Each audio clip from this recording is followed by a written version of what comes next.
Akademiku Artan Fuga është mirëpritur në Shkodër, ku në Intelektus në qendrën rinore Arka prezantoi botimin e tij më të fundit pikërisht atë Murgu, dhe ai e cilësoi këtë vepër si një gërmim në identitetin evropian të shqiptarëve, duke e lidhur me historinë e parapushtimit osman. Unë nuk mundem dot që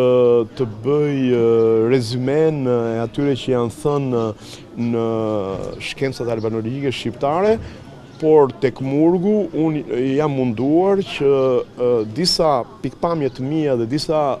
si thua, përfundime nga kërkimet e mia shkencore, t'i vë në një intrig, t'i vë në një rrëfim sa kam mundur artistik, t'i mishëroj në disa personazhe dhe mua më duket që aty unë kam dashur një ide që në studimet albanologjike shqiptare nuk është theksuar sa duhet për mua, është ideja që ka një identitet arbëror shqiptar që është para pushtimit osman. Lidhur me debatet që kanë ngjallur ky libër, Fuga tha se Shqipëria pas pavarësisë ka mbajtur një qëndrim asnjëanës, çka është mbështetur dhe nga studiues në mënyrë të papranueshme. 50 vjet mas luftës së dytë botërore, ideja është që Shqipëria s'është as lindje as perëndim, është e pavarur dhe këto rrënjë të krishtera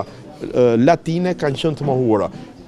Fatkeqësisht vazhdojnë të jenë të mohuara edhe tani në një farë mënyre, edhe për arsyeun se studiues të ndryshëm vazhdojnë të qëndrojnë me kokë fortësi në disa pozita të cilat unë mendoj se mund të jenë më